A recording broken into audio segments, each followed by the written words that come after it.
ना संघर्ष ना तकलीफें तो क्या मजा है फिर जीने में। अरे तूफान भी थम जाएगा अगर लक्ष्य रहेगा सीने में।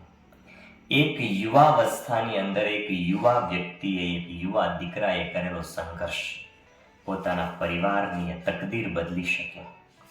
વાત કરવી છે કે એવા સામાન્ય મધ્યમ ક્લાસ વર્ગની ફેમિલીની કે સ્થિતિ બહુ સારી નહીં પિતાની, દીકરો કોલેજ કરે, કોલેજ પછી છે પોતાનો ખર્ચો કાઢવા માટે ટ્યુશનની અંદર આસિસ્ટન્ટ તરીકેની ભૂમિકા ભજવે, નાના વિષયોની અંદર ભણાવવાનું કામ કરે।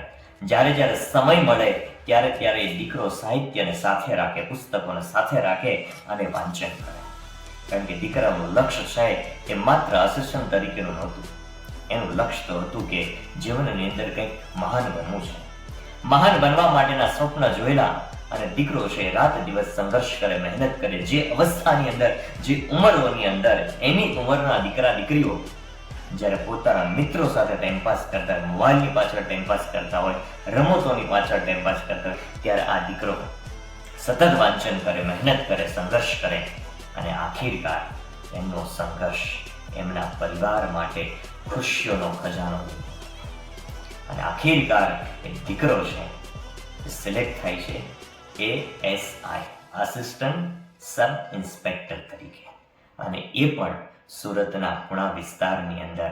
આજ પરિવારની અંદર ખુશીઓનો માહોલ છે, અમારી જેવા શિક્ષક મિત્રોની અંદર ખુશીઓનો માહોલ છે, એમના સાથી મિત્રોની અંદર ખુશીઓનો માહોલ છે, કારણ કે એક દીકરાએ કરેલો સંઘર્ષ, એક વ્યક્તિએ કરેલો સંઘર્ષ, એક યુવાએ કરેલો સંઘર્ષ આખીરકાર રંગ લાવ્યો। એ બીજું કોઈ નહીં, અમારી સાથે આસિસ્ટન્ટ તરીકેની ભૂમિકા ભજવતો એવો અંકિત સોનાણી। તો આવા અંકિત સોનાણીને આજે ASI તરીકે સેલ્યુટ કરવાનું મન થાય કે એક દીકરાએ કરેલો સંઘર્ષ પોતાના પરિવારની અંદર છે ખુશીઓનો માહોલ લાવી દીધો। આવા અંકિત સોનાણી સાહેબને લાખ લાખ અભિનંદન, અને સુરત જેવા શહેરની અંદર, પુણા વિસ્તારની અંદર ASI તરીકે પોસ્ટિંગ થવા બદલ લાખ લાખ અભિનંદન।